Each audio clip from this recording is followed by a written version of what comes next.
Hello, and welcome to Color Commentary. I'm TJ, your average fan, and I will be talking to you today about Netflix's show The Sandman, episode 7. Let's just go. Spoilers! Okay.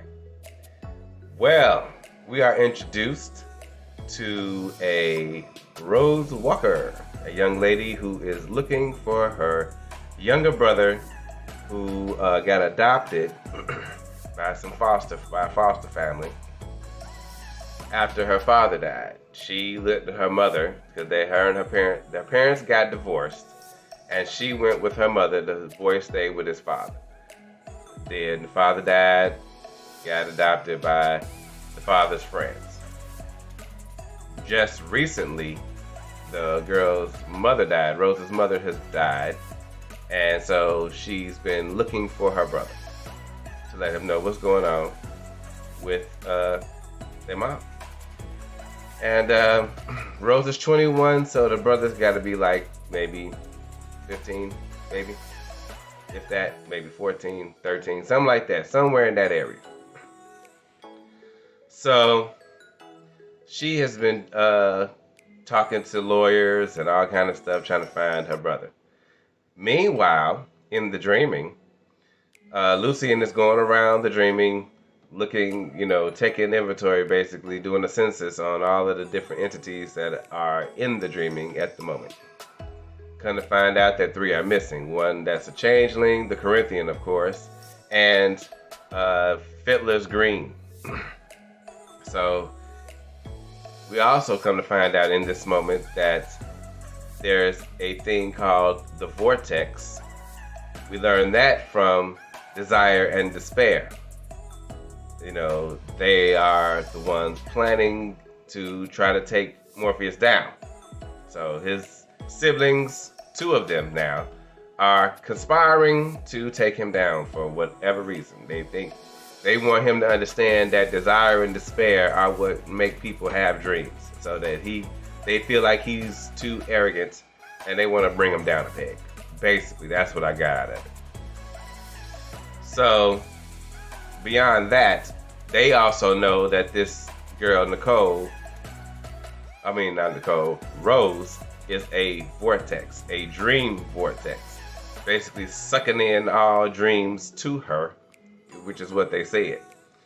And the danger in that is that she could destroy the dreaming altogether by sucking in all the dreams and destroying everything. That's what I gathered from that so far. So, Morpheus knows about this girl, and so he's like, yes, she's not a danger. We can't act against people who aren't a danger. So they sent Matthew to watch over her.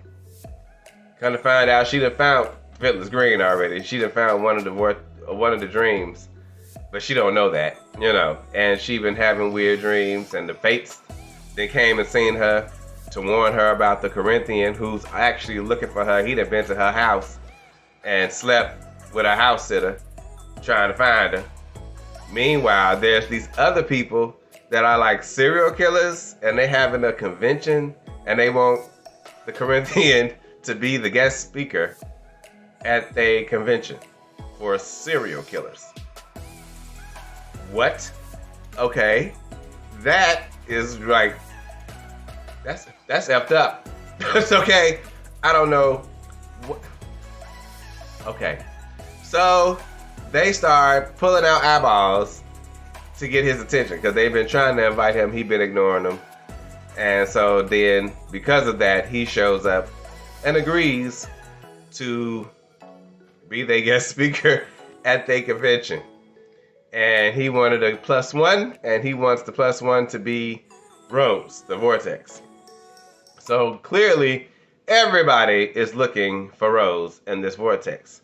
She, on the other hand, Rose, has traveled to England, to Britain. She thought she was going to some foundation or whatever, but it turns out it's her great-grandmother. One of the people that fell asleep for years upon years when Dream got captured by the Magus.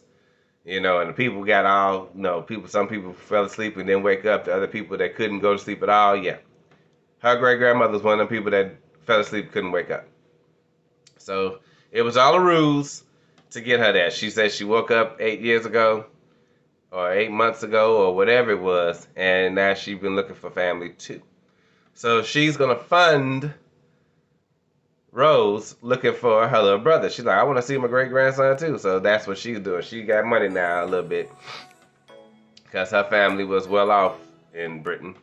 And yeah, so now she's down there at this bed and breakfast with all these strange people, and one of the strange people is Phyllis Green, but she don't know that. Anyway, she can communicate apparently through the dream. When she fell asleep, she woke up and walked through a door. She heard people talking. She done walked into the dream in a meeting that Lucy and Morpheus was having about her brother. So she's like, what do you know about my brother? That's how the episode went out, because they were discussing the fact that her brother, they can't find him. They don't know where he's at because he's not connected to the dreaming, which every human should be connected to the dreaming, because we spend a lot of time in the dream world when we're sleeping. And we spend a lot of time sleeping. So they don't understand why he's not connected, and they believe that God may have disconnected him from the dreaming, and they don't know why. It's getting kind of crazy, but it's still keeping me interested, because I'm like, what is happening right now? This girl is a vortex, gonna suck in all the dreams and possibly destroy everything. She got a great grandmother who was part of this situation, just woke up. The fates are warning her about the Corinthian, who's looking for her probably because she's dangerous, and he wants her help to take down Morpheus, of course, because he don't want to go back to the dreaming. And she's traveling with this lady, Lyta, that was friends with her mother and everything, and they all worked at the same place or whatnot. And her husband has died, so she was having a dream, talking to her dead husband in a dream. Don't know what that means, but I guess we shall see. Okay, this is kind of freaky, but I'm thinking that Rose is gonna be a problem, and if Morpheus don't be honest with this chick, it's gonna be a problem, because she like, what do you know about my brother? So, and she been desperately looking for him. So, and apparently he being abused by the people that took him in, because he was trying to run away. The man's wife was gonna go with him, but then he caught up with them and then made the boy get in the trunk and took him back to the house, because he was running away because the man said he was gonna lock him in the basement. I'm like, this is insane. She needs to find her brother, for reals. So that was episode 7 of this crazy show. It's pretty good, and I'm liking it. I can't wait to see what's gonna happen next. And I'll let you know when I see you next time. You all have a great day.